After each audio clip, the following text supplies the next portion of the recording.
Today's panel, the European Union is a rising naval power, is we have three distinguished speakers with us today.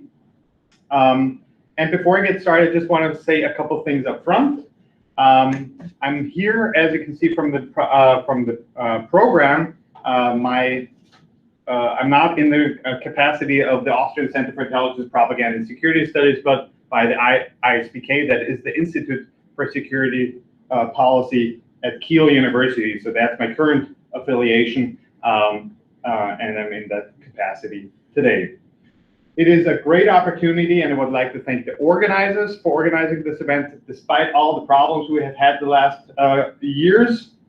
And it's great to be here in a every 2 years. So thank you very much again. And it's always great to also discuss not only naval issues in terms of history, so historical naval issues, but also to discuss very recent history. That's important to me. Although I studied history, I always think, and then went on to political sciences, I would think this exchange between historians, political scientists, and then also other fields, that's really what is important to us to also look towards the future, the challenges that lie ahead. Today's session, we will have 1 hour and 45 minutes. I will keep my introduction relatively short. Then I would ask the speakers, first Niklas, then John, and then Moritz, to give their presentation on their excellent papers. I really enjoyed reading all of them, and I could draw a lot for my own research from these papers. I would ask you to please stay between 15 and 20 minutes. I will be quite strict about time, just that we have enough time afterwards to discuss things. I think the topic lends itself to really discuss where naval power, naval forces, maritime forces are heading in the future, especially from a US perspective. I'm very often in Europe, and then I always try to get the American perspective, and now it's the other way around, so we can bring the European perspective in. A couple of housekeeping remarks. We will have a Q&A session, so you can ask your questions and pose your questions online in the Q&A session, which we will open up later on. I will then, after the presentations, open up the room also for the questions and answers, and then go and have our colleague here read out the online questions that you have. I'm looking forward to a very interesting discussion, and maybe as a small introduction, I am from Austria. I flew in from Austria yesterday. Austria is, as you know, should know, a neutral country, so it's not part of NATO. It's neutral, so we stay out of things and try to have good relations with everybody. And Austria doesn't have any access to the sea. So does it have any agency as a sea power or a naval power? And I would say it does. And one is that, of course, it is dependent on the sea lines of communication as more or less every other state on this planet. The second is it is part of the European Union, and therefore has security issues and has deployed military forces to naval operations in the Mediterranean. Our special forces operate and train with various other militaries, has deployed from submarines and all kinds of things. So you see that Austrian armed forces also involved. And it's funny that today, as an Austrian, half American, but as not having flown in from Austria, today at lunch I will be sitting next to another Austrian who is an exchange student here from the Austrian Armed Forces. So you see, we are working together, we're exchanging ideas, and every state in this world, and even a small country like Austria, has a certain interest in what happens at sea. I hope I didn't lock anybody out. Sorry. There you go. So,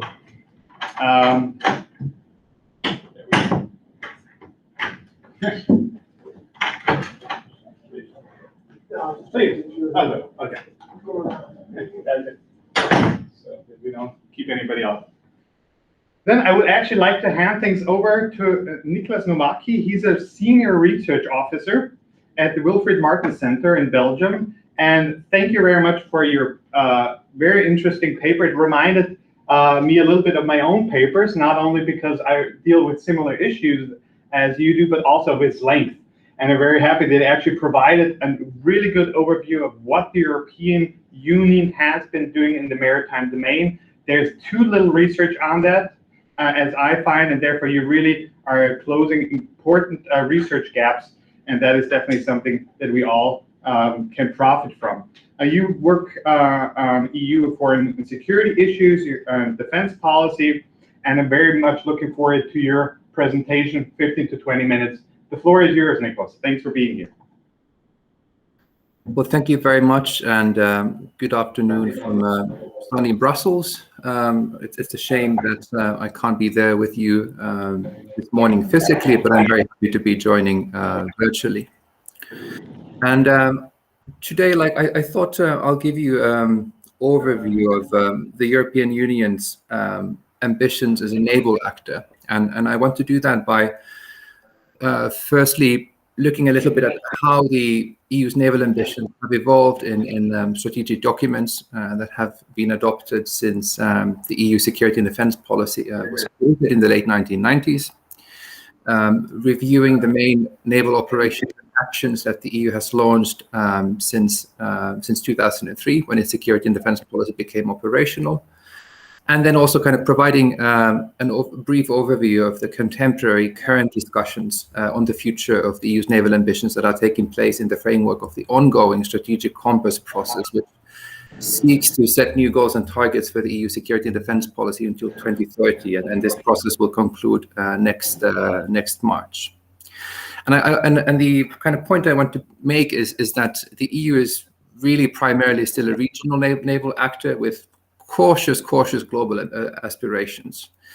All of the EU's naval operations in the framework of its security and defense policy have taken place either close to Europe's borders or in regions in which great power tensions have been fairly limited, and all of these operations can be kind of situated in the medium to lower end of the intensity scale.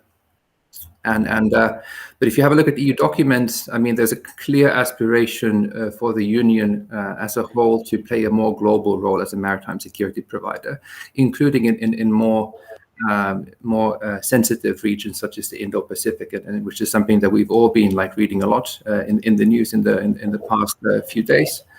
And this Indo-Pacific dimension of the EU's naval ambitions is something that are discussed quite actively in the framework of the strategic compass process.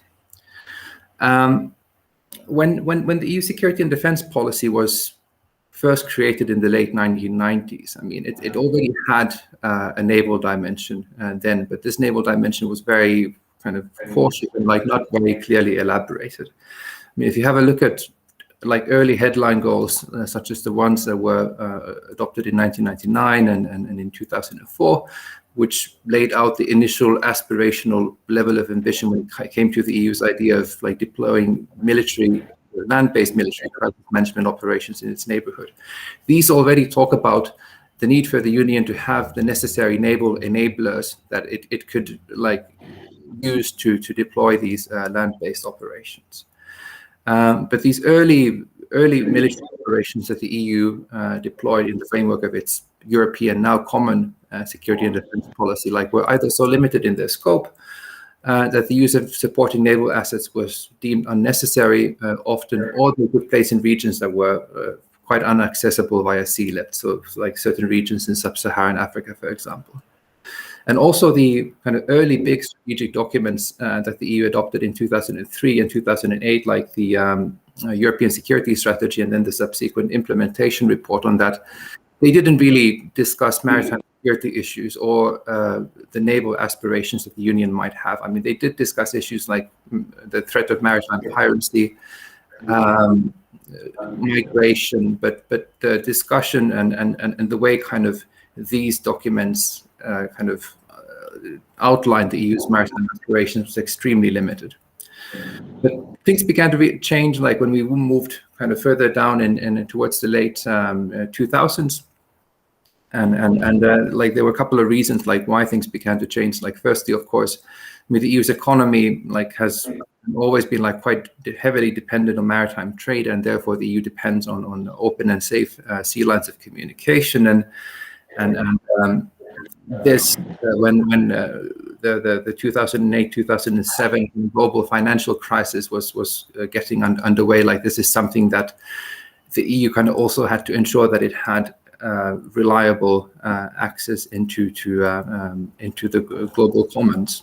Also, the threat of Somali piracy in the late 2000s was a big motivating factor because Somali piracy posed not only a threat to global maritime shipping, but also concretely to EU citizens. And like there were a couple of very high-level hijacking incidents in 2007, 2008 that involved European citizens off the coast of Somalia that like pushed Europeans to think a bit more harder about like what they can do in the naval domain together in the framework of the European Union to protect their citizens. And the first kind of big thing that the EU did in this field was the adoption of by the Integrated Maritime Policy in 2007, which was prepared by the European Commission. And this document really sought for the first time to develop a common European approach to the seas and oceans. And although this integrated maritime policy like wasn't really a security and defense document per se, it nevertheless like did discuss some of the maritime security related threats and challenges that the EU or the European Commission was expecting the EU to face. And then, of course, the really big thing happened in 2008 when the European Union launched Operation Atalanta off the coast of Somalia to contribute to the international campaign against Somali piracy. And then following the launch of Atalanta, I mean, things really like picked up speed quite quickly. And like throughout the 2010s, I mean, the previous decade, there were quite a few important documents that were adopted here in Brussels that like added further substance into the EU's naval ambitions or the EU's aspirations as a naval actor. The 2012 Maritime Security Operations concept was extremely important because it identified not only the roles that EU maritime forces could perform, but also the specific tasks that they could carry out. And this included things like surveillance in the global maritime domain, maritime protection, maritime interdiction and control, maritime counterterrorism, law enforcement, maritime presence, and contributing to operations on shore as well. Quite a long list of tasks that again kind of fall into the medium to lower end of the intensity scale. And then also the 2014 Maritime Security Strategy, which is really the key document in this area and still is. The main document outlined the EU's maritime interests and explained the types of like threats and challenges that the EU is expecting to face in the maritime domain. And these included, of course, things like access to the global commons, like threats to maritime shipping, but also harder security issues such as like the possible threat of use of force against certain EU member states and threats against their exclusive economic zones, and which is something that in the past couple of years we've had to deal, especially in the Eastern Mediterranean, due to the tensions between Greece and Cyprus on one hand, and then Turkey on the other. So last year, especially, like that's something that was discussed a lot here in Brussels. 2016 EU global strategy, like also elaborated more concretely on the EU's maritime ambitions, and it as well, like some of the other documents, they made it clear that the Union really wants to play a more kind of global role as a naval actor than it had done in the past. Also, like contributing to freedom of navigation in areas such as the Indo-Pacific, and which is very significant. And kind of when we look at all of these different documents, or these kind of main documents that the EU has published or adopted like in the past years, like one thing that is also very common to them, in addition to the kind of expansion of the tasks that the EU wants to do and the growing kind of global ambitions, is that they're shaped by this internal-external security nexus. So the kind of the blurring of the boundary between internal and external security, and that's very pronounced when it comes to the EU's ambitions as a naval actor, because more and more, especially due to the situation in the central Mediterranean, the 2015-2016 migration crisis, the EU views kind of naval assets as a way of like also contributing into the fight against human smugglers and traffickers, and therefore to controlling indirectly irregular flows of people into the Union across the Mediterranean. When it comes to the actual operation, I mean, since 2008, since Atalanta, the Union has launched 3 naval operations and 2 naval coordination actions. The operations, my colleagues will talk about them in more detail, so I'll just give a brief overview. Operation Atalanta off the coast of Somalia launched in 2008 to deter Somali pirates in the Horn of Africa region, and has cooperated with the broader international community, including NATO Joint Task Forces. Operation Sophia in the central Mediterranean, which was launched in 2015 to disrupt the business model of human smugglers and traffickers, and thereby to kind of contribute to the addressing the problem of unregulated flows of migrants and refugees across the Mediterranean, from Libya to Europe in particular. And following the conclusion of that operation in 2020, the EU launched another operation in the Mediterranean called Irini, which focused more on implementing the UN's arms embargo on Libya, and which is still ongoing. Then there's 2 naval coordination actions. One, EU NAVCO, which was launched like shortly before Atalanta was launched in 2008, simply to coordinate the existing naval assets that the EU countries had in the Horn of Africa region.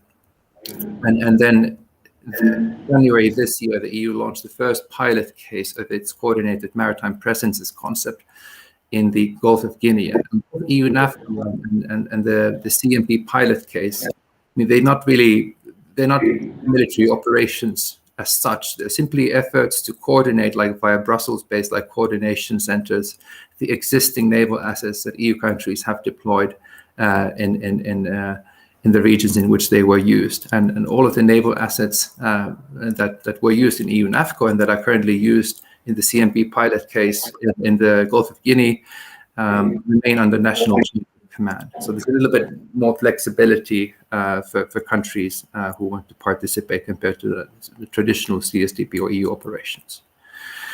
And again, like these like if you look at the operations that the Union has launched, there's two things stand out. The first is that all of them have sought to contribute to deterring various like undesired actors, like in their areas of operation, like from doing certain undesired things. Pirates in the case of Atalanta, and then human smugglers and traffickers, and arms smugglers in the case of Sophia and Irini. And another kind of thing that stands out is that Sophia and Irini in particular, but to a lesser extent Atalanta as well, like have conducted tasks that have a very kind of strong traditional like law enforcement dimension. And Atalanta captured and sent captured pirates to Europe to be tried.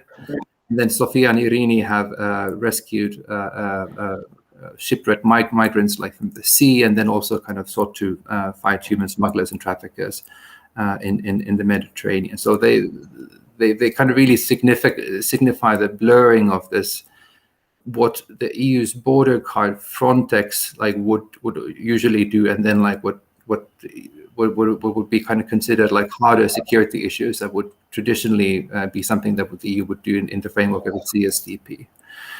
And since the 2015-16 Mediterranean migration crisis, I mean, this blurring of these two like has been especially pronounced. If we look at the track record of these operations, I mean, I think it's quite mixed. Atalanta, on the one hand, is often seen as the most successful EU military operation to date, because it, together with the broader international community, has basically reduced maritime piracy in the areas close to Somalia to virtually zero. Sophia, on the other hand, was unable to get access to Libya's territorial waters, which really hampered its effectiveness to fight against human smugglers and traffickers. And it also suffered from frequent kind of political tensions among the member states when it came to dealing with rescued migrants and refugees. refugees that its ships brought from the Mediterranean, which ultimately led to the suspension of the deployment of Sophia's naval assets for about a year in 2019, and then ultimately to the conclusion of the operation itself in 2020. And the successor operation, Irini, has been criticized as well for having too few assets in its area of operation in the central Mediterranean to monitor the UN's arms embargo effectively, which continues to be broken, and especially because arms tend to go to Libya quite often via air as well. But if we look at the future now, this is kind of what the EU has been doing kind of in the past. And I'll try to be kind of fairly quickly here so that I don't take too much more time. EU countries are discussing the future of the Union's ambitions in the framework of the strategic compass process, which I already mentioned. This is an effort to set new goals and targets for the EU security and defense policy until 2030. And it's divided in the document that will be adopted in March 2022 will be divided into 4 thematic baskets: crisis management, resilience, capabilities, and partnerships. And all of these will have implications for the EU's national ambitions. Portugal was especially active during the strategic dialogue phase of the strategic compass process earlier this year, in the first half of 2021, in calling for the EU to have a more ambitious policy when it comes to dealing with maritime security and being a naval actor. And Portugal organized various discussions, like when it had the rotating EU Council presidency earlier this year on these issues.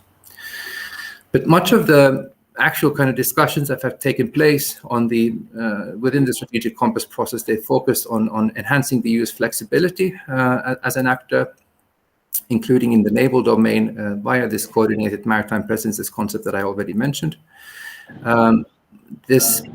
The CMP concept it's basically a tool that allows the EU to coordinate its member states' existing naval assets in a declared maritime area of interest that the EU might wish to declare, and then to enhance information sharing between the national assets that remain in that region.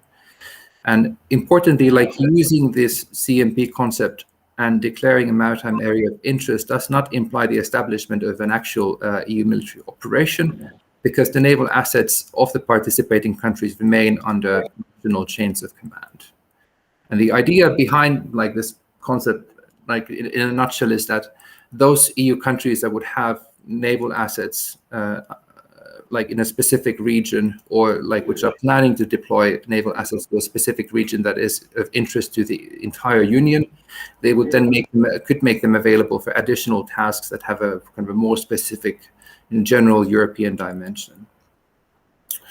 And in addition, this concept may allow the EU to have a more visible naval presence eventually in kind of more sensitive geographical regions in which it might not have the political willingness to deploy a full EU military operation. And as I mentioned, the first kind of test case of this concept was launched in January this year, and the EU Council review the lessons learned early next year. But why I'm kind of talking about this very specific concept is that it also kind of relates into the Indo-Pacific, and there's a lot of discussions at the moment, or there have been a lot of discussions in Brussels about possibly extending the CMP concept into the Indo-Pacific in the coming years, provided that the Gulf of Guinea pilot case is successful. And at the moment, the Union acknowledges the importance of having a meaningful European naval presence in the Indo-Pacific region to support partners and to protect its own interests as well. The Council, that is the ministers of EU member states, said this in April this year, and then the EU also released the European Commission and the External Action Service, to be specific, they released the new European Indo-Pacific strategy a couple of last week, which also kind of repeated that the statement that the EU needs to have a meaningful naval presence there. And when the Council reviews the lessons learned from the Gulf of Guinea pilot case, it's possible that the decision will be taken next year to extend this concept into the Indo-Pacific. However, this would be a significant step forward, for the EU's naval ambitions, because, as I mentioned earlier, the Union has never done anything as a naval actor in a region as sensitive as the Indo-Pacific, where it might have to come face to face or deal one way or another with the vessels of a potentially unfriendly great power. And when we look at the EU's lack of political unity on China, on relatively trivial matters like adopting statements like criticizing China on its conduct in Hong Kong, on its human rights record, there's usually a group, some EU countries, that either veto these statements or water them down significantly. I mean, it's a very legitimate question to ask whether the Union will be able to play a meaningful naval role in the Indo-Pacific, unless it first manages to achieve stronger political cohesion on China itself. But I look forward to the questions, and I think I'll leave it here. I don't want to take any more of the time, and I look forward to listening what my colleagues will have to say as well. Thank you very much. Thank you very much, Niklas. On spot, a great presentation by you, with a lot of food for thought, and I'm sure we can discuss this in after the other presenters. This is really cuts to the core of the role of the European Union, not only in its closest adjacent region, so the Mediterranean and so on, but also then beyond that. And that is something that we will, that is of interest to the U.S. community just as much as everybody else. But before we get into the discussion, I'd like to welcome a good friend of ours, Dr. John Sherwood, from the Naval History and Heritage Command. I'm very happy to actually be chairing this panel with you on it. We've known each other for a couple of years now. John was at the Institute for Security Policy at Kiel University and the Center for Maritime Strategy and Security, which Sebastian Bruns, who's in the room, headed for many years, who's now a visiting professor here at the Naval Academy. And he focused specifically on EU operations, which probably don't get as much headlight and time in the media here in the U.S. as they do in Europe. They were definitely in the headlines in the last couple of years in Europe, and I'm very much looking forward to your detailed details on these operations. John, the floor is yours. Thank you. Before I begin, I want to say to the midshipmen in the audience, if you want my slides, I can email them to you after the presentation. Today, I will be speaking about navies and coast guards and the EU migration crisis, and in particular, Operations Triton and Sophia. Next slide, please. My research grew out of a Fulbright Schumann scholarship, which allowed me to go to Europe. I worked for Dr. Bruns at the Institute for Security Policy Studies, and I also spent time at the Hellenic National Defense College. My research involved interviewing about 43 EU Navy and Coast Guard officers, plus another 8 or so NGOs. Finding these people and breaking the ice as an American government official was challenging, to put it mildly. But fortunately, so I dealt with everybody from here, Sophie Wiegenthaler with the CI organization to the German Coast Guard in Neustadt. And fortunately, my host institutions were marvelous at finding contacts, telling me how to get to those contacts, and breaking down any barriers so I could interview people. And actually, through my relationship with Captain Rogati at the German Coast Guard Bundespolizei, I was able to go to Samos, which is on the front lines of the migration crisis, and meet with both the Hellenic Coast Guard and also the German Coast Guard unit there. Next slide, please. These are my host institutions. With Fulbright, I should say that the majority of my funding came from the European Commission, which is allied with the Fulbright Commission in offering this Fulbright Schumann Scholarship. Next slide, please. So my research begins in 2015. That was the peak year of the migration crisis. About 1.8 million people fleeing countries such as Syria and Afghanistan and many, many others. One of the Coast Guardsmen that I spoke to, a Cutterman, told me that they were surprised that they picked up someone from Bangladesh on one of their missions. So people from all around the world. In 2015, the Eastern Mediterranean route was actually more of the hotspot. 800,000 came from through that route, and about 200,000 through the Central Mediterranean route. Next slide, please. I want to emphasize that Sophia and Triton and their successor operations, Themis and Irini, are part of a broad continuum of European Union, NATO, and national or member state operations. And the first major seaborne migration operation that was initiated by the European Union was Poseidon. There was a Poseidon Sea and a Poseidon Land. And that started in 2006 in the Eastern Mediterranean. There have been national operations. Probably the most famous is Mare Nostrum. It's an Italian national operation. And NATO has become involved in the Eastern Mediterranean with a task group, task unit of Standing NATO Maritime Group 2. That unit has always been commanded by a German Commodore, and it is mainly providing ISR for Frontex units and Hellenic and Turkish units operating in that area. NATO also provides an important deconfliction role between the Hellenic and Turkish navies there. Next slide, please.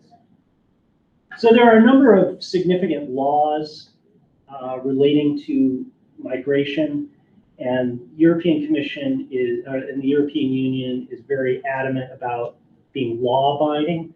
One of the laws is the Dublin Rule that basically states that the first country that a migrant steps foot in has to process that migrant's asylum claim, house and feed that migrant, essentially own that migrant until the claim has been processed.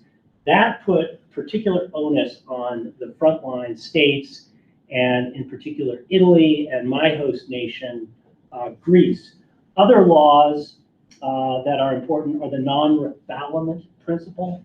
The non-refoulement principle is enshrined in the European Union Fundamental Charter of Human Rights, and it basically says that no country can take a migrant and return them to somewhere where they face persecution based on a number of factors: race, religion, political creed, et cetera, et cetera.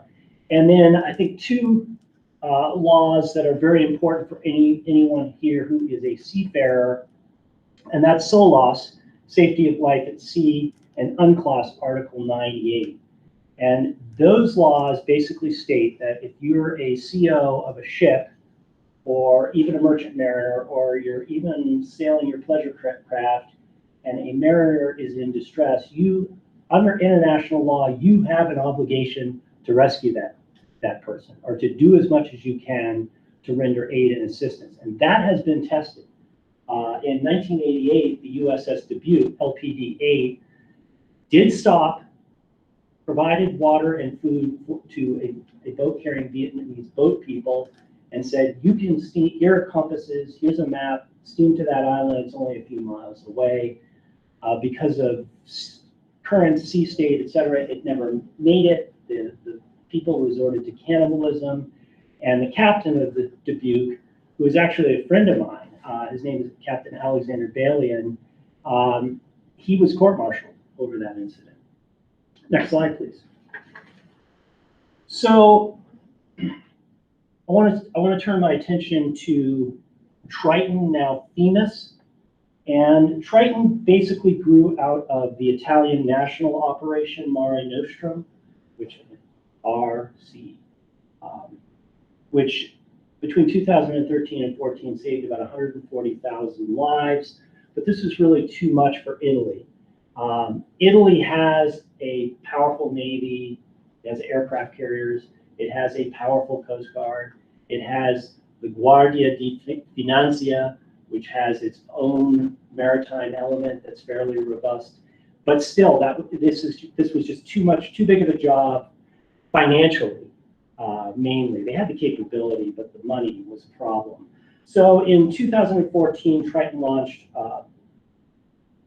was launched by Frontex, and there were twice as many migrants as the previous year, about 280,000. It was mainly Coast Guard, but some naval vessels were involved. Here's the BNS, Belgian naval ship Godacia.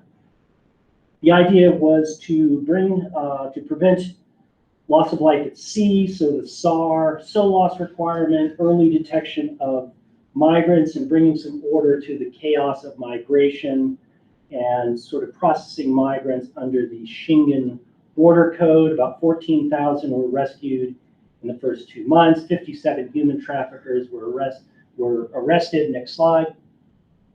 But not enough assets and capability. Permanently, there were only about 9 OPVs, offshore patrol vessels, and 5 aircraft involved. There was continued loss of life, especially outside of the Triton AOR. It did not extend to the territorial waters of the North African states. And in April of 2015, there were 5 migrant boats carrying 2,000 people that sank, and more than 1,200 people died. In one instance alone, 800 people died. That's a lot of people. And that really got the European Commission involved in coming up with some plan to sort of extend the AOR towards North Africa. Next slide, please. And so we have Sophia and now Irini, and there was some debate between the member states about the nature of this operation. Italy wanted border control, stop the migration. Germany wanted to rescue people, save human life. And France and the UK were more interested in maritime security, countering smuggling, human trafficking, counterterrorism, those sorts of things. It was a phased operation. So the first phase was mainly focused on SAR, and then the second phase was going to be more law enforcement going after the smugglers. Phases 2B and 3 would involve operating in Libyan territorial seas. And as my colleague Nicholas mentioned, this never happened. It never happened because the EU would not do it without a UN resolution. They couldn't get the UN resolution. They would also not do it without permission of the states in North Africa, and they never received that permission either. Next slide, please. So the first year, there were mixed results. 269 smuggling boats were destroyed, 53 smugglers arrested, but migration actually increased from about 155,000 to 178,000 in 2016. Next slide, please. So the operation evolved, and how it evolved is the European Union or EU-NAVFOR Med formed an alliance with the Libyan Navy Coast Guard. Now, there's a Libyan Navy Coast Guard, there's a Libyan Police Coast Guard, the militias in Libya have boats that look like Coast Guard, so it's very, very confusing. And when we talk about, well, the Libyan Coast Guard commits human rights violations, well, which Coast Guard? It's not necessarily the Navy Coast Guard, which has received all this human rights training from the European Commission and training in how to conduct SAR, how to conduct small boat operations, that sort of thing. And the idea is that the Libyan Coast Guard, under SOLAS, would rescue people within its territorial waters and bring them back to Libya. Now, the European Commission felt that was acceptable under international law because they were acting under sole loss and unclause. Critics said, no, you're violating the non-refoulement principle. So there was conflict there, but it did reduce migration from 118,000 in 2017 to 23,000. So it did work. And also another aspect of the changing migrant environment is that NGOs were playing a much more significant role. NGOs started off deploying very small boats and mainly transferring people they rescued to Navy and Coast Guard ships and letting the Coast Guard or the Navy disembark them in Italy. They started deploying bigger and bigger ships. They got much more professional. They started recruiting people who had maritime academy diplomas. They started training in RIB operations with the German police. They got much better and they got much more professional. But they still were at odds with Italy in particular over this idea of disembarkation. Italy simply did not want large ships picking up thousands of migrants and dumping them on Italian shores. The EU is also involved in some land efforts, soft power. The EU spends more on foreign aid than any country on planet Earth. And they spend a lot of this money trying to aid refugee camps in Africa. They work on land with the Libyan border police, U-bomb Libya. Next slide, please. And I mentioned the continued controversies over non-refoulement, over Italy, and disembarkation. And as one EEAS official put it, Italy kind of put Sophia between a rock and a hard place because no other member state stepped up to offer a disembarkation alternative, and that compelled the European Commission to cease naval operations in 2019. NGOs continued to rescue people, but they weren't exactly the partner that the European Union wanted, because these operations were really designed to stop human trafficking and had a law enforcement dimension. And there was no way that these NGOs were going to have law enforcement on their ships. I've asked that question numerous times. Would you be okay if the German Coast Guard stationed some people on your ship? No. Okay. They want to maintain their neutrality because they sail in dangerous waters and they're unarmed. Makes sense. The EU is doing some things to try to bring NGOs to the table. They have Shade Med conferences in Rome where NGOs are invited to participate, meet their Coast Guard and Navy counterparts. That's been good, but there haven't been the same types of alliances that we've seen in other humanitarian operations with NGOs. And I'm thinking Unified Assistance, for example, in 2005 in Indonesia. Next slide, please. So Operation Irini replaced Sophia, and there was much more emphasis on law enforcement, on stopping smuggling, human trafficking, smuggling of goods, smuggling of oil. That's the UN embargo. There was still an air component. The air component has endured throughout these years. And Themis basically reduced the AOR from 30 to 138 miles from the Italian shore to about 24 miles. And that significantly reduced the number of SOLAS missions. And next slide, please. So what is the way forward? The European Union has very few frigates. Okay? They cannot really afford to deploy frigates in this kind of operation. They need to send frigates to the Indo-Pacific. They need to send frigates to Somalia. So perhaps Coast Guards are a way forward.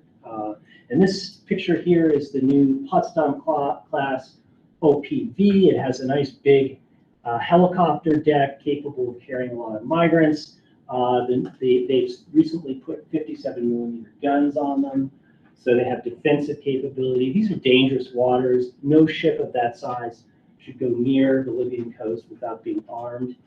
And is NATO needed for this mission? I'll let you think about, is there a role for NATO? Is there a role for the Sixth Fleet, for that matter?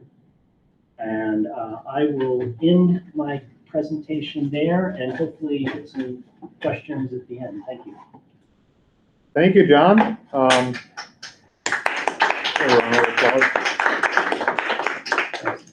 Thanks, John, for that great insight. You're one of the leading experts, if not the leading expert, on these operations.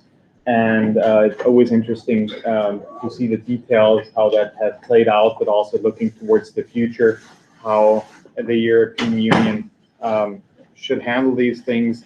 And of course, everybody in the room knows that migration has significant influence on domestic policies, and that will be something, or is something, that really is discussed in every single European country, especially after 2015. So the maritime operations have a huge political dimension to them. They're also very complex, as you mentioned in your paper, and maybe you have seen this book already. This is where John published his great article and paper, From the North Atlantic to the South China Sea, Allied Maritime Strategy in the 21st Century, edited by our colleagues in Kiel, with a foreword by Sebastian Bruns.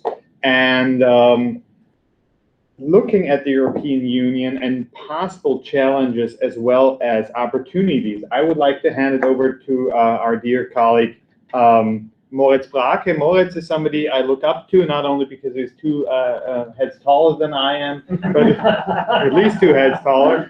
But he's one of the Germany's, together with Sebastian, one of Germany's thought leaders, what the maritime domain, the role of naval forces is concerned. It's always a pleasure. I had the fortune to see him last week in Kiel, or 2 weeks ago in Kiel. And he's currently writing his PhD, I should say, Commander Junior Grade Moritz Brake, if that's correct. I hope I got your rank right there. Writing his PhD at King's College. Really, I'm looking forward to your presentation today about challenges and opportunities. And you've published several works on how the European Union could find new ways of leveraging the naval assets and maritime assets that the member states of the European Union have. So I'll hand it over to you to take us away. Thank you. Thank you very much, Jeremy, and for this very kind introduction. And thanks very much, to the organizers for the honor to be here today. Even though I regret not being here in person, it's still a great pleasure and honor to have a chance to be here in a digital capacity. Yeah, with the great contributions already made by Nicholas and by John, I think there's perhaps a few more aspects and perspectives I can add from my point of view and my past experience in the Navy, and also in researching on deployments of the German Navy in the service of foreign policy. And this also applies to how the EU uses its Navy, or perhaps how navies are used in general. And that is especially the aspect of communicating how you're using a Navy and how that affects its foreign policy dimension, but also the domestic audience. And in the European Union, this mix of inner European foreign policy, domestic policy within the unit, or within this structure of the European Union. All right, so my focus in my paper is this dilemma that navies find themselves in, be it the US Navy or the German Navy or the European navies in general. The question of whether you're dulling your blade or laying the foundations of sea power by doing constabulary missions, as opposed to doing the great power deterrence scenarios and preparing for those. So we are all aware of the need to return to the full capability to great power deterrence at the very latest since the annexation of Crimea by Russia in 2014. And this shift has, of course, been made by NATO, and it's also something that happens in Europe and that European countries are aware of. They may sometimes not look it, but they are aware of it. And of course, since the end of the Cold War, we also had this great shift towards out-of-area, so-called out-of-area deployments and crisis response missions. Out-of-area is actually a strange title, something we need to at least put a focus on in some way. There's this quote from a US senator who said at the time, either NATO goes out of area or goes out of business. Out of area in this respect meant NATO has to do more than just guard against a potential attack or deter against a potential aggression from the Soviet Union, which then no longer existed. So NATO was then supposed to do crisis response missions in support of the ideals and the aims of international society, human rights, the United Nations. But for Germany, for example, in the 1980s, towards the end of the 1980s, out of area meant going to the Mediterranean. So this is something to keep in mind when we're talking about out of area. And for the domestic debate on the missions of navies and the utility of navies, out of area also means or meant if there's no scope for using your military outside of narrow national defense within your borders or protecting your home waters, what strategic use is there really for a navy in terms of power projection? So then the role for a navy, the utility of a navy in the foreign policy of a country is very limited if out of area is actually completely out of the question. So perhaps from the German point of view, there's also something else to consider here. And I'm speaking a lot about Germany, not just because I'm a German naval officer, and I don't pretend to be speaking for all of Germany or the Ministry of Defense or wherever, it's just my personal opinion. But I think Germany is pivotal to understanding European foreign policy. Not just because Germany is such a key player in Europe and has become even more so through Brexit, with the other great balancer within the power structure of the European Union gone, there's only France left and Germany left. And in terms of population, in terms of the economy, Germany has greater weight. And if you just look at the geography of the European Union and the European peninsula, then maybe it's just coincidence, but the geographic center is still within Germany. So there's the vast majority or the greatest population concentration in any European member state is held by Germany, and Germany is also at the geographic center of the European Union. And perhaps there is within this mix of population and geography something that says, or tells you something as an observer about how people think about the sea and about the world. It's something Europeans have been debating about a lot over the past decades and are debating about currently, and will have to do so for the future, about where they're heading, what the threat perception is, and what their shared ideals are. But I think geography matters in this, everyday experience matters in this, how far away from the sea you are and how much you perceive that the world matters to what you experience every day. And maybe just keeping this in mind will help us understand more what's going on. There's one of the few works that have been written or compiled on foreign policy and the Navy in Germany in the 1980s, which quotes the then commander of the fleet, Admiral Fromm, as saying it's inherently difficult in our country, Germany, to make plain or to explain the value, the utility of the Navy to policymakers and the public. And he said, traditionally, Germans have their backs to the sea and their faces to the mountains.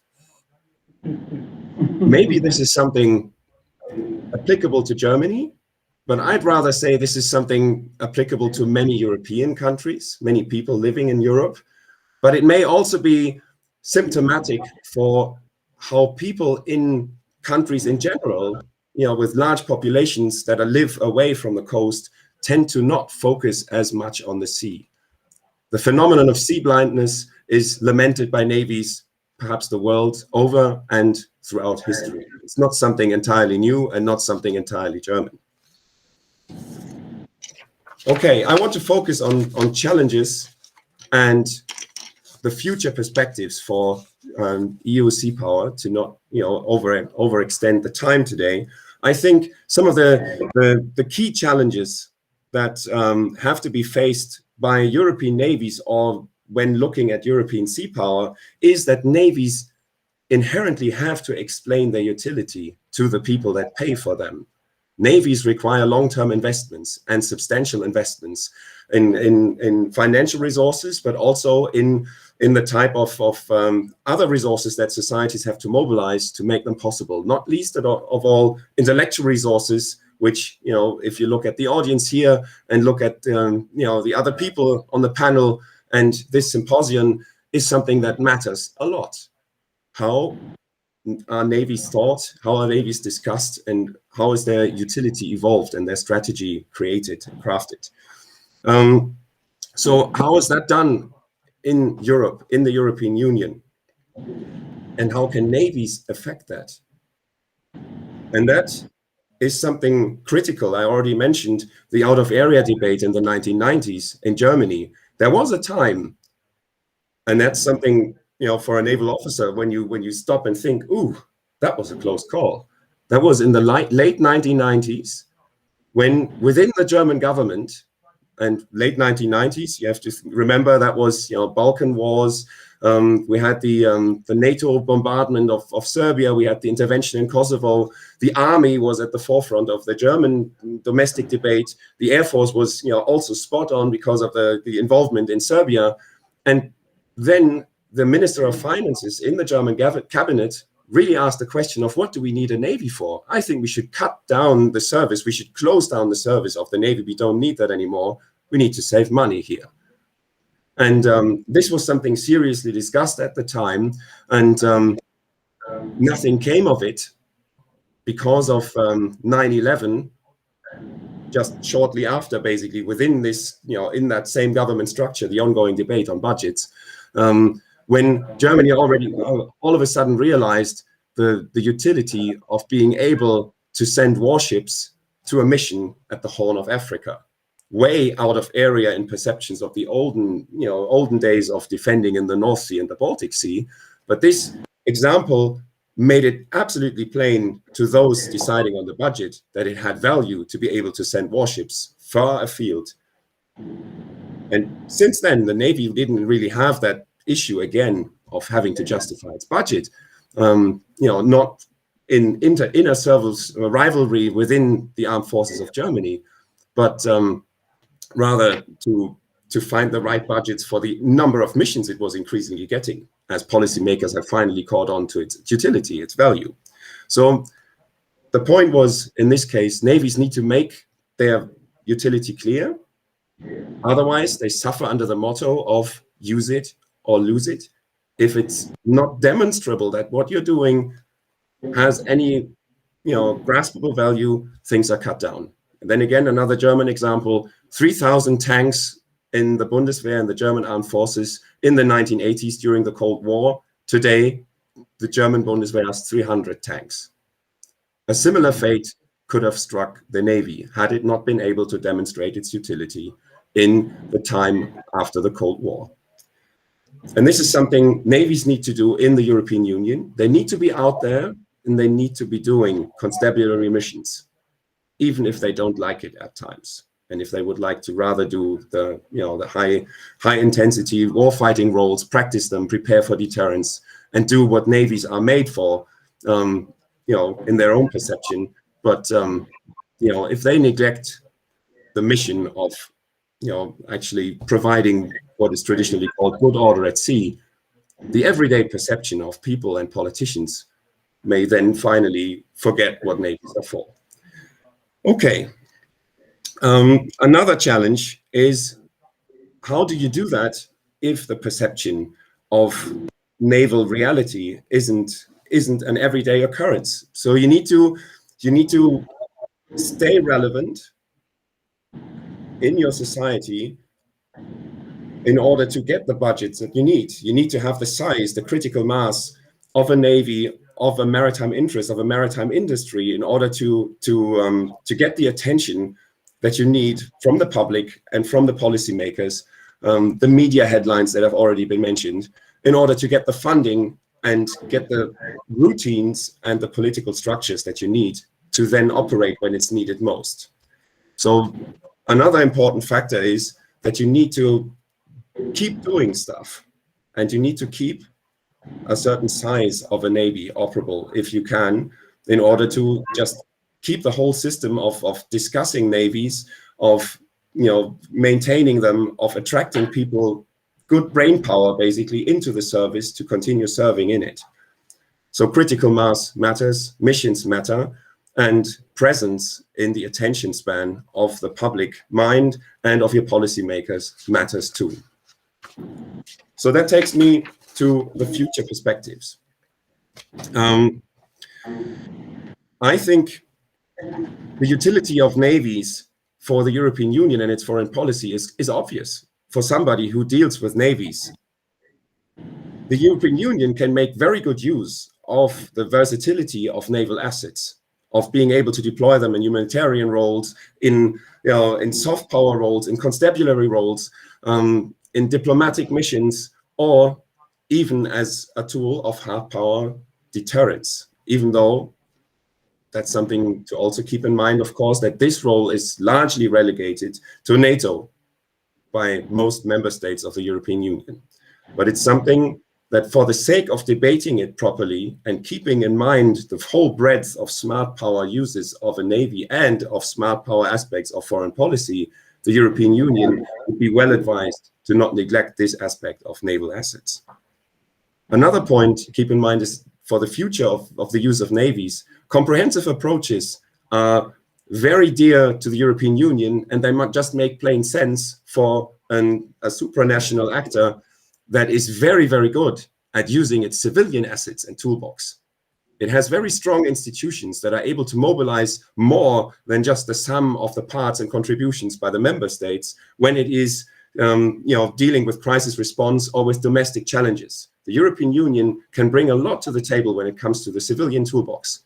So whenever you have comprehensive approaches, mixes of military means and diplomatic and development, or all kinds of civilian contributions, the European Union is actually really good. I think this is something that also made one of the key differences in the Atalanta mission, where I've been myself in the years 2010 and 2011.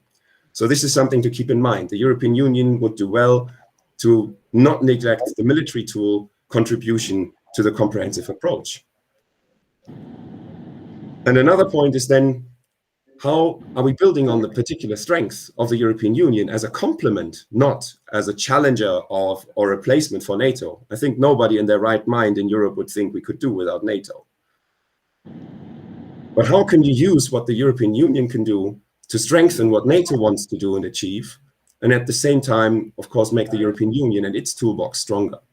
And I think in the civilian aspects of sea power and the civilian aspects of the comprehensive approach, the European Union already is very strong, and it needs to be stronger in the naval respect.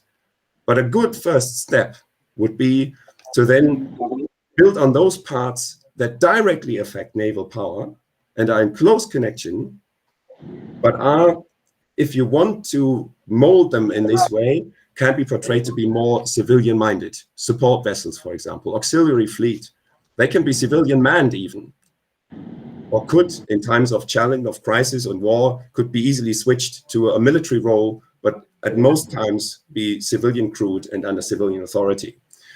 These could be built up under European control, with a few legal challenges perhaps. Which flag do you fly at the masthead of a ship that doesn't have another national origin other than the European Union? Is that possible? So far, we don't really do that, but there is perhaps a precedent in international law, the law of the sea, whereas the United Nations could potentially have their own vessels flying their flag. So maybe that's possible for the European Union as well, and then start building up these assets as the core of a growing naval capability directly for the European Union a focal point to crystallize member state naval forces around and build up critical strategic transport and fleet support vessels that we need. All right, so I want to conclude at this stage and open up for your questions by saying I think the European Union needs to stay in the business of sea power and naval force.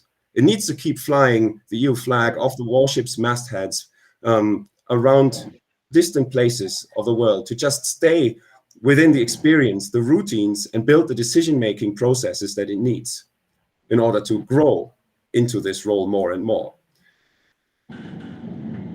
And for this, it needs to do constabulary missions. So contrary to what John just said, I think if it can use naval assets to do a mission like Sophia or Irini, it should.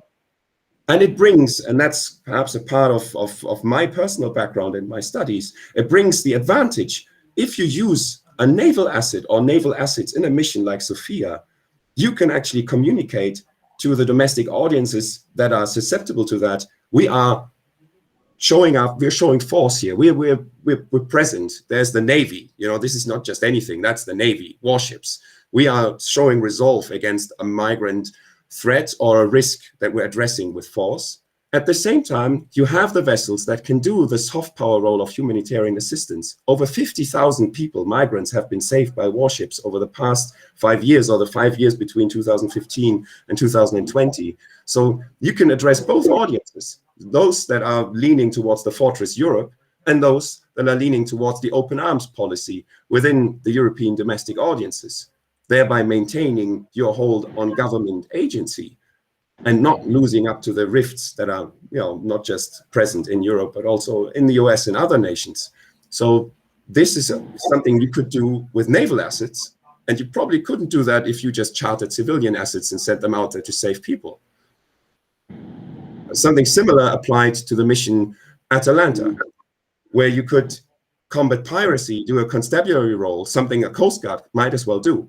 And of course, deploying a €1 billion frigate that could do air defense in a carrier strike group to hunt pirates in $1,000 boats doesn't make sense in that particular instant, just looking at these numbers and what the frigate is called upon to do. But having that ship there signals something to other great powers in Asia or in Russia, for example. You're dealing with Chinese vessels and Russian vessels that are also present on the scene. And then having a $1 billion air defense frigate there makes a difference to just having a Coast Guard vessel doing the same job. And in a way, these humanitarian missions or constabulary missions are a cosmopolitan way of forward presence. So you can keep your fleet doing something useful and still have it at a critical, geopolitically important point on the globe. So I think using the navies of the European Union is just a very smart thing to do for the European Union, and it should keep doing so and work on its capabilities. Thanks very much. Thank you very much. And please give all three speakers a hand. Thank you to all three of you for being on point and on time, which gives us a good 35 minutes to discuss these topics. I would, before I open up the floor to you in the room and then to the audience, I'd like to thank you once more. I also want to maybe emphasize for our American colleagues, there's also often a misperception of what the EU is. There's often, even within the European audience, a sense that it has to do the same things as NATO does. We saw in particular also the inability or lack of capabilities that many European states have with high-end operations, but also evac operations such as in Afghanistan, are concerned that there is a lack of capability. And with many states increasing their high-end capabilities, being in China, being in Russia, but also throughout the intensity spectrum from the gray zone all the way up to the high end, smaller states have greater problems dealing with those things alone. There are a couple of points I would like to mention. I've been asked to also comment on the papers. I will keep my comments very short and actually just pose a couple of questions that came up while reading the three papers. Let me begin by reminding us of Ken Booth and the triangle of the use of naval forces, the Trinity, and it was discussed today, the military function being the basis of what naval forces do, but then never to forget that they also have a constabulary capability and diplomacy, and especially Moritz, you touched on that several times, and not only touched on that, but really focused on that issue that naval forces should be used, have to be used in all those dimensions, despite those operations being very different. John, you mentioned also the complexity, and you write it also in your article. The complexity of humanitarian assistance operations and constabulary operations is immense. In particular, if they're within an EU framework of so many different states with so many different agendas, with so many different rules of operations, and so on and so forth. That is really difficult, and it shows every time there is an operation, a EU operation, naval operation, how complex that actually is, with all the legal issues attached to that. Nicholas, coming back to your paper, as soon as it is published, please let me know, because this is definitely so also that I can quote it in my work, because this is, or if it's already published, please let me know. This is a great piece that really gives you an overview, and anybody here in the room who's interested in what Europe is doing, this is also a paper you should read to understand where the European Union has come from.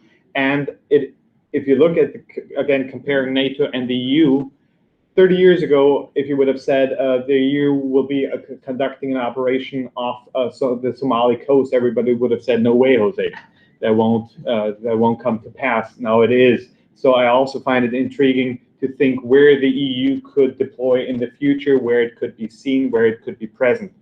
You mentioned that it is primarily, Nicholas, you mentioned that it primarily the European regions, our adjacent waters in Europe, that the European Union is active. And in that sense, I would also say it's mostly the south and not in the north, of course, also because of the insecurities there. Would it not make sense, looking at the bigger picture, to with the US being tied up and potentially being focusing even more on the Asia-Pacific, to actually plug those holes that the US leaves if it is actually tied up or has to shift its capabilities elsewhere, that the EU is actually even more present within the surrounding waters around Europe. There was mention of that even 10 years ago when, with the pivot, the rebalancing to the Asia-Pacific, that a lot of observers and experts said, well, we now have, the Europeans have to step up, they have to plug those holes that the Sixth Fleet and so on are leaving. The question is how much of that has actually left. But do you think that that is not actually the way to go forward for the European Union, to be more present with greater capabilities, in particular also using its permanent, the new projects that are coming online, maybe deploying to the Black Sea, where NATO is always seen very critically by Russia. The Black Sea would be an area where the EU could have a greater presence. Don't you think that would be a better place to focus on, or also the Strait of Hormuz, where you're maybe not up against peer adversary, but against a regional adversary, potential regional adversary? That would be my question to you. I'll move right over to John here. Thank you for also providing this Coast Guard Navy Nexus. There's a great book out there. I don't know, Gray and White Fleets, I think it's Gray and White Hulls. Thank you, Ian Bowers. Very good book and one of the few books on how navies and Coast Guards integrate, cooperate, and so on.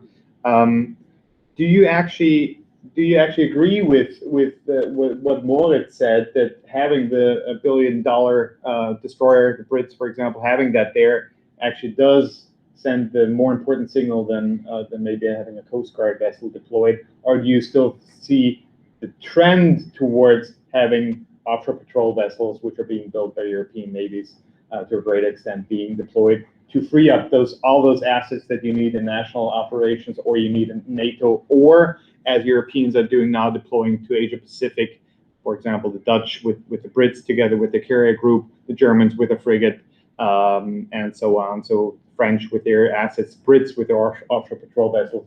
So actually, if you see that trend towards more Coast Guard. And last but not least, Moritz, and I mentioned that when I wrote back to you on your paper, auxiliary fleets. I always believe that it is a good concept. I think the focus should be on developing a European naval Airbus. I know there are a lot of industrial interests that speak against that, but I think the EU already has a tanker fleet or airborne tanker fleet. I think the supply fleet would be a next logical step, despite not having this industrial base to build the asset. Don't you think that would be more a way to actually promote the European naval capability more so than civilian manned auxiliary fleet? And maybe if you could mention that or touch upon that, and Nicholas, jump in if you would like to. The EU has battle groups. It has also naval battle group, namely the Spanish-Italian amphibious force, which is quite capable. It just has never been used yet. So shouldn't there be more focus on already existing capabilities rather than creating new capabilities? And I'll leave it at that, and I'll ask you to answer those questions, and then I'll open up the room and the online questions. Thank you very much. Nicholas, do you want to go first? Sure. Thanks a lot for the comments. I'll try my best to answer the comment. So would it make sense for the EU to take more responsibility for the surrounding waters around Europe to basically relieve the US and NATO to focus on kind of more strategically significant regions in the Indo-Pacific in general? I think in principle, absolutely yes. I think kind of in general, there's a big need for the European Union to, not just the European Union, but Europe in general to do more for its own security. And there is a recognition of this. A lot has been done, especially since 2016, in the area of joint defense capability development, and there are kind of multiple different projects that have been launched. And many different discussions and ideas are currently also being discussed in the framework of the strategic compass process. In practice, I think it's very difficult to see, though, that the European Union could totally substitute the United States in the territorial waters, and NATO in the territorial waters around Europe. And there's a couple of reasons for this. First, I think, like we saw last year in the Eastern Mediterranean, when the tensions between Greece and Cyprus and on one hand and Turkey increased dramatically to the energy exploration activities of Ankara in the exclusive economic zones of Greece and Cyprus. NATO does play a stabilizing role, and the US does play a stabilizing role in this region that it would be very difficult for the European Union to I think, replace, simply because both Greece and Turkey are members of the alliance, and the alliance kind of provides, from the perspective of Ankara, not from the perspective of Greece and Cyprus, but from the perspective of Turkey, a more neutral kind of framework for discussing kind of these common differences, and having the US on the table is a big thing. So, I mean, it's difficult to imagine that, at least in the near term, the European Union would be in a position to replace the United States completely. Also, I mean, there are kind of capability to related challenges.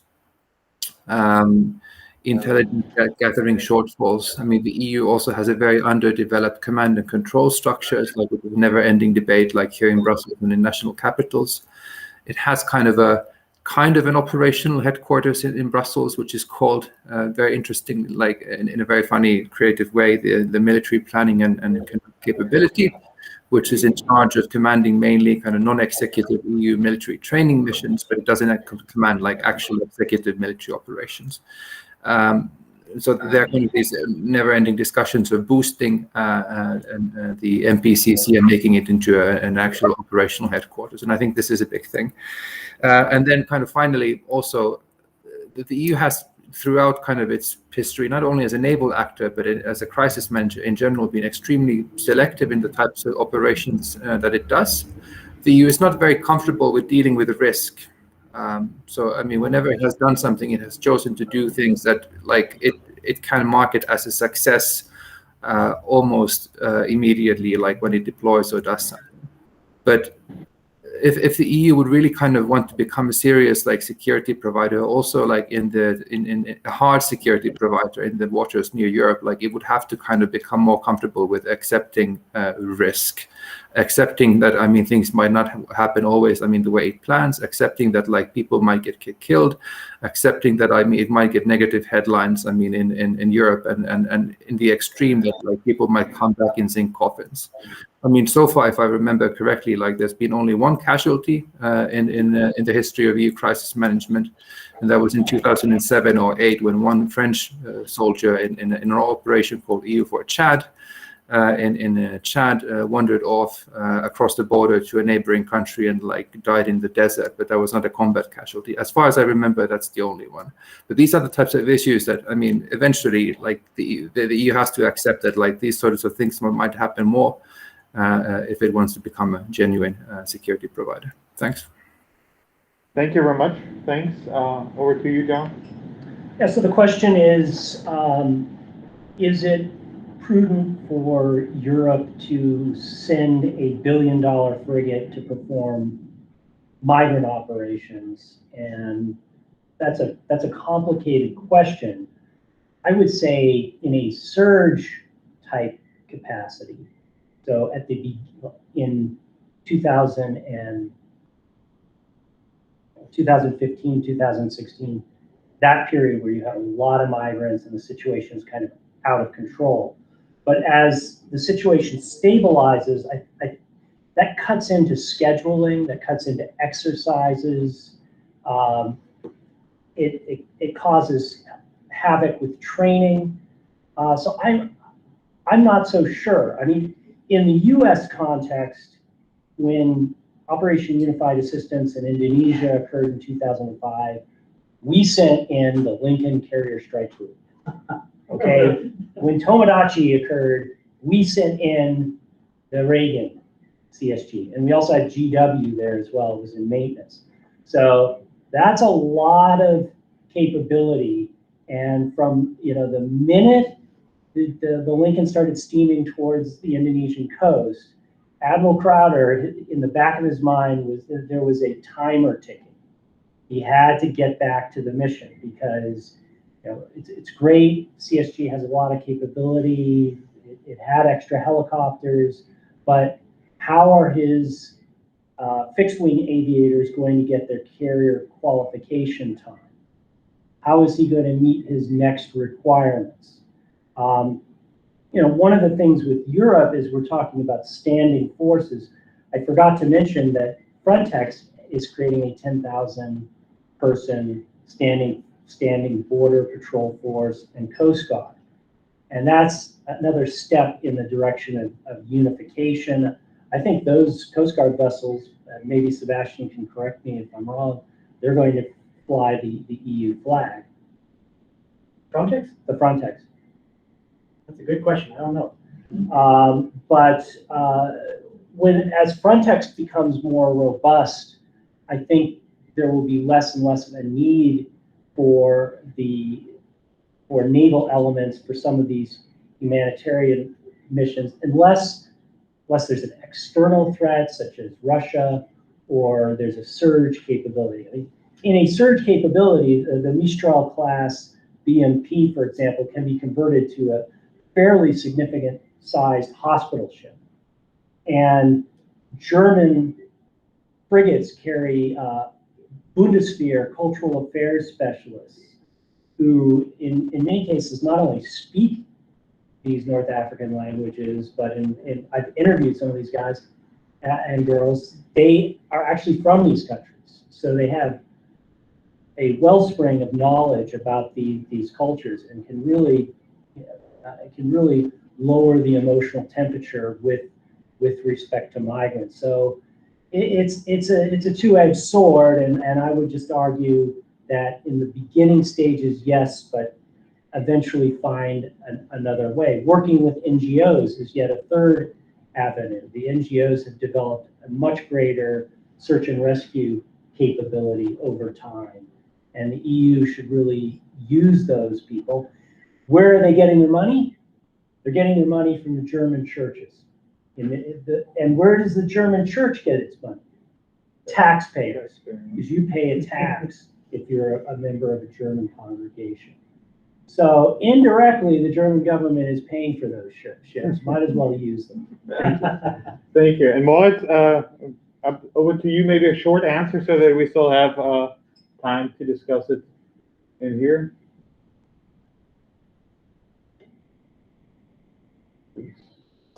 Without the microphone, it's a very short answer. Sorry.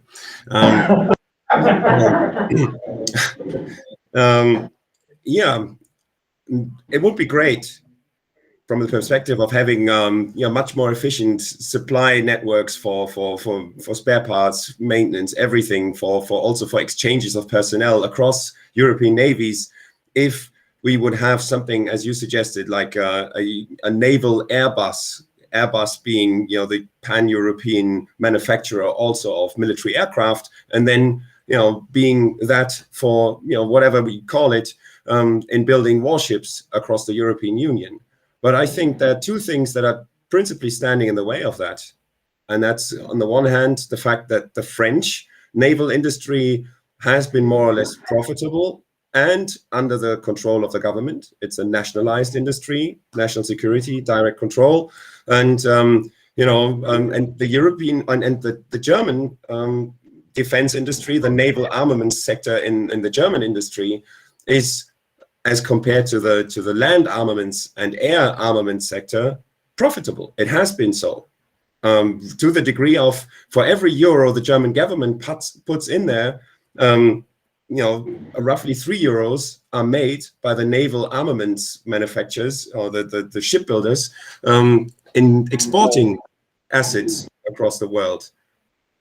But since the German governments over the past years have been more and more restrictive in allowing these exports, and we've had a few cases, the war in Yemen with Saudi Arabian vessels getting involved in things that the German public didn't like, and these vessels were built in Germany. So these kinds of things tend to affect or put more pressure on profitability of naval exports from Germany. And then our friends from the United States with the Australians and the British have kind of affected the profitability of the French naval armament sector. So there is perhaps more scope now for the naval Airbus in Europe, but it takes a lot of political will to make this happen.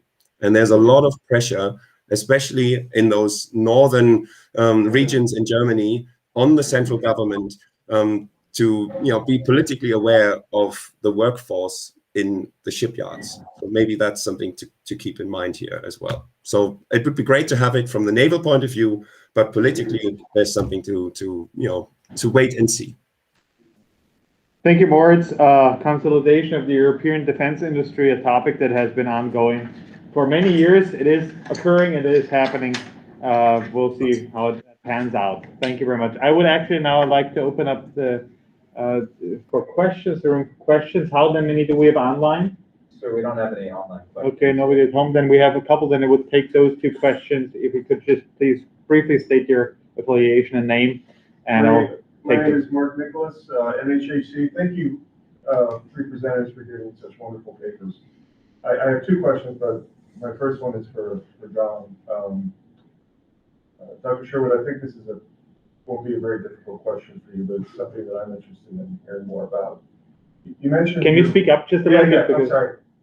John, you mentioned your research and having conducted all these interviews with folks overseas. Could you say a little bit more about that process and what you found, I guess, most striking about what they had to say about their own work, being somebody from the U.S., a historian from the U.S., doing that kind of research overseas? What were some of the things you found really sort of striking in their responses to your questions. Well, I was, May I just get the second question in, Sure. and then so you had that one, and then Sebastian, if you could. Sure. Well, thank you very much for 3 excellent presentations. Or it's good to see you again. I'm Sebastian Bruns. I'm the Fulbright McCain Scholar in Residence here at the Naval Academy. I was struck in particular by the debate that emerged from John's presentation and your presentation, Moritz, in terms of using high-value naval assets in these constabulary missions. And I find myself thinking back that I find myself going back to Sam Huntington's piece that in 1954, whenever it was published, navies can do these low-end missions, but that's not what they're built for. So there's a lot of food for thought there. But my question really here is, isn't it about operational and strategic reserves, creating not a reserve fleet perhaps, but I think, as is the German case, we don't have the operational reserves to fill up missions that emerge. So we have to meet ends with the Navy we have. And that's the continuous problem. So rather than looking at, is it a NATO, a EU, a Frontex, a Coast Guard, a naval issue, how do we create that kind of reserve? And maybe that auxiliary fleet is a way forward, but that's, I think, something that we need to look into further. So more of a comment than a question. Thank you.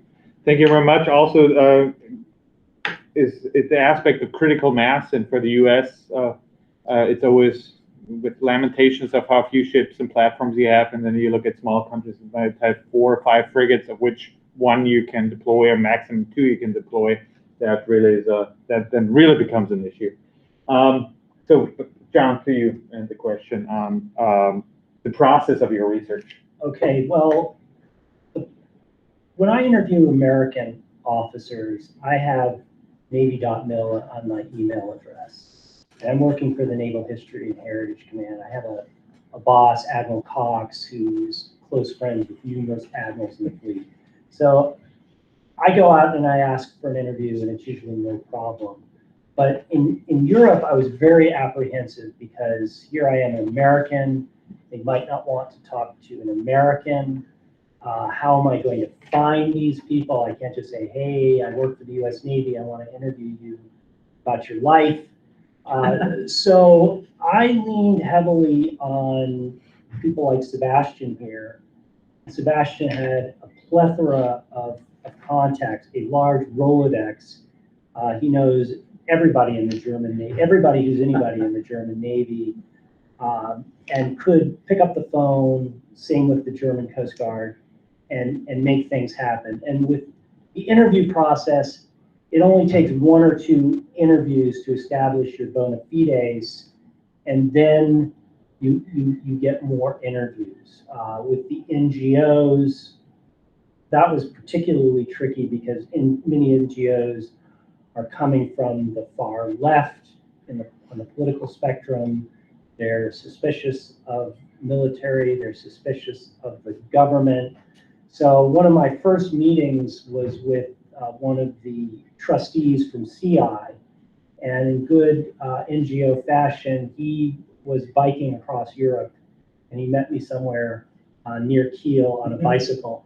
And I bought him lunch, and we went over his concerns about me and my questions about him, and we forged a relationship.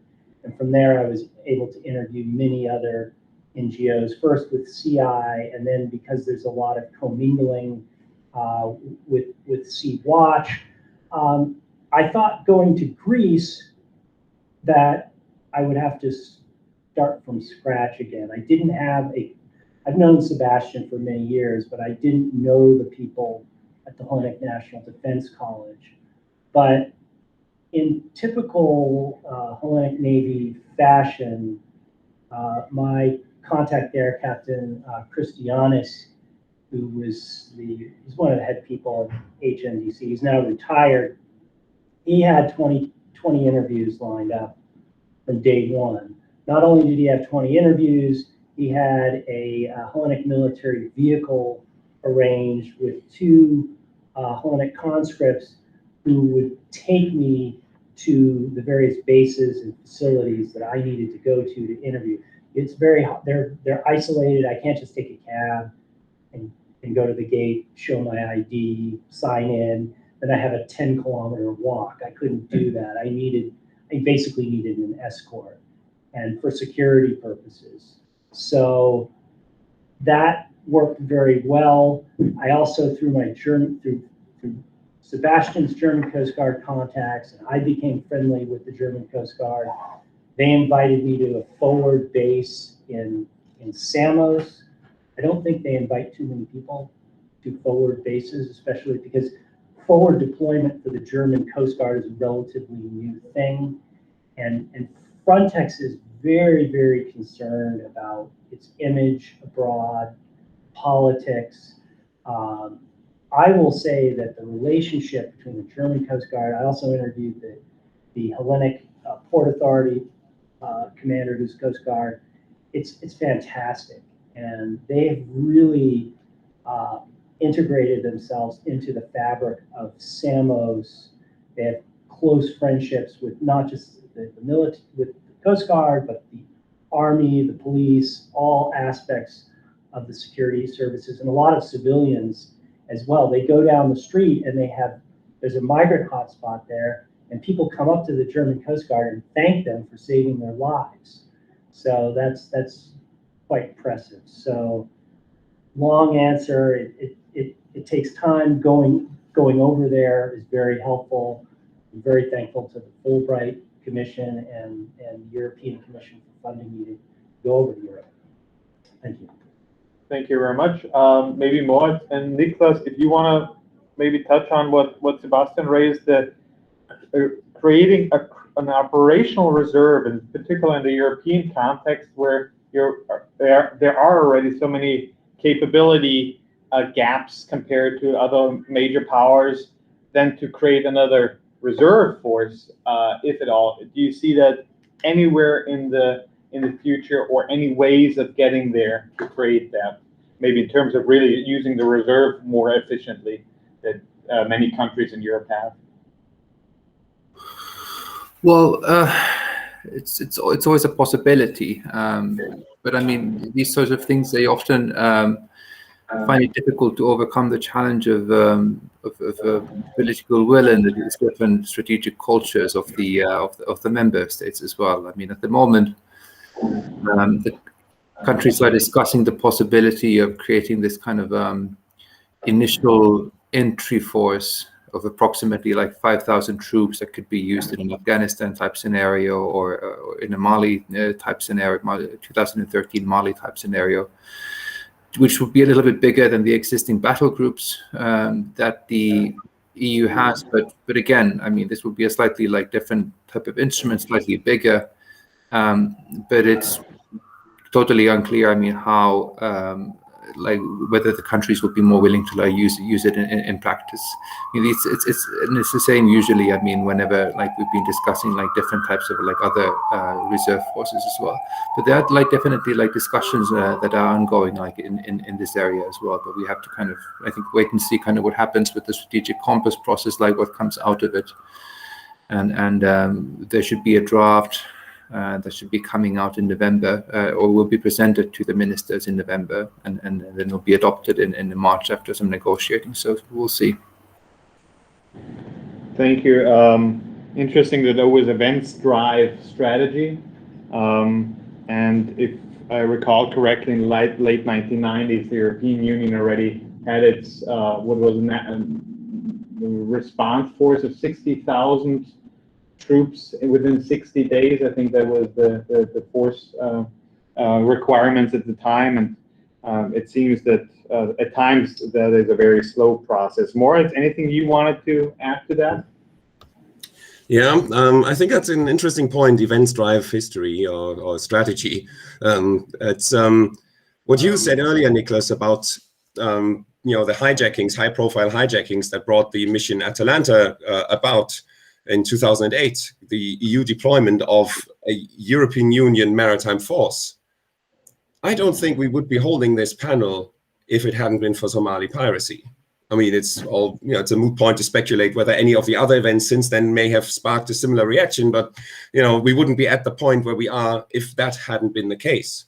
So I think a constabulary role for the European navies at that particular time was key to getting the Europeans to think about sea power together and not just separately or through NATO.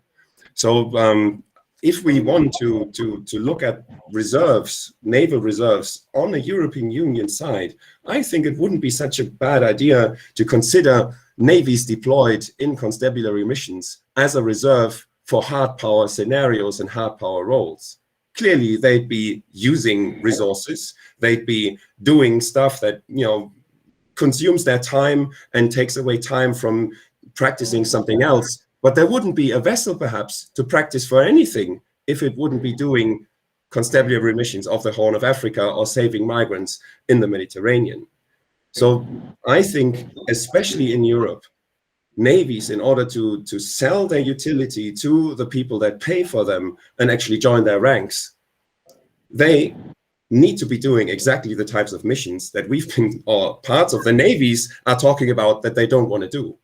So, I think it's very important to really refocus on what navies were originally tasked to do. If you look at the history, the US Navy in its first ever deployment abroad was combating piracy off the coast of Algeria. Or, the British Royal Navy still has in its portfolio just a broad variety of tasks that you could sum up under the header of basically everything the United Kingdom needs to have done, by government authority on the high seas and, in the far abroad. The naval officers from the UK have the power of immigration officers. They could handle immigration cases on the ships. So this is a completely different attitude, which is actually very unique to Germany, to just say, oh, navies do only defense. And maybe that's also a question we don't have to, debate it at length today, but to Nicholas, perhaps, when he mentioned that the European Union has this nexus between domestic security and international security, defense and, internal security, is that really a EU topic? Is this something, of European Union origin, or is this the strong German influence within the European Union? Because the Germans definitely have that complex. Thank you. We're any online questions? Yes, sir. No, sir. That's good, or not good actually, because I would like to continue going on. Yes. I just want to make a comment on what Moetz, is that? Yeah, Moetz. Yeah. Moetz, you almost talked about a constabulary role as power projection. Is that sort of what you're getting at? To sell the Navy in Germany, you have to present it that way, that our ships are doing these things that are almost a form of power projection. Is that what you're getting at when you talk about it as a forward presence? You ended your paper talking about a cosmopolitan forward presence. Is that what you meant by that? Well, thanks very much for the question. I clearly, if you look at terminology, it makes sense to clarify what we're talking about. Is it projecting direct effect of weapons from naval assets onto the shore? That's not what European Union naval forces have been doing off the Horn of Africa. But if you think of European power present on the scene, providing European policymakers with agency to do something about a situation they want something done about, well, then that's power projected to the scene with naval assets. So I think that's just the point here. But I think if you look at the cosmopolitan, forward presence, having these ships there doing something that is completely in line with the humanitarian values of the European Union doesn't prevent them from being there as warships and being noticed as warships by warships from Russia and China. And they are being read as European warships on the scene, not as vessels chasing pirates. So I think it also plays to the strength and the versatility of navies as diplomatic tools to be aware of the fact and use it in communication. In practical reality, of course, that's the case. naval officers on these European ships talk to their counterparts on Russian vessels and Chinese vessels as they would as if they were there in a NATO capacity? Thank you very much. Thank you. For that question. The EU continues to be beset by many things, by many diverging interests. Of course, with so many member states, we have a problem of unanimous decisions within the common defense, security and defense policy. However, we are seeing new approaches, and I would have still wanted to touch on the coordinated maritime presence, which is a new model to deploy European force and naval forces. We are seeing new capabilities come online and new areas of interest or presence in areas of interest. And to a certain extent, the EU is coming into its own eye sense. Of course, I'm young and I'm very optimistic about the future also of Europe. Having said that, I would like to thank all of you, all the participants at home, our speakers and presenters today. Ensign Calvelli, thank you for the technical support. Thank you very much. Thanks to the organizers, and happy to talk to anybody afterwards, and please reach out to each other. Thanks again for being here and joining this discussion.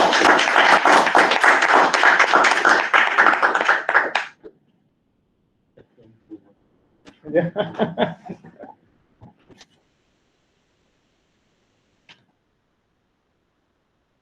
Thank you very much. That was great. Thank you. Thank you. I'm Courtney Sparks on the Oh, department. you, which, Oh, he's your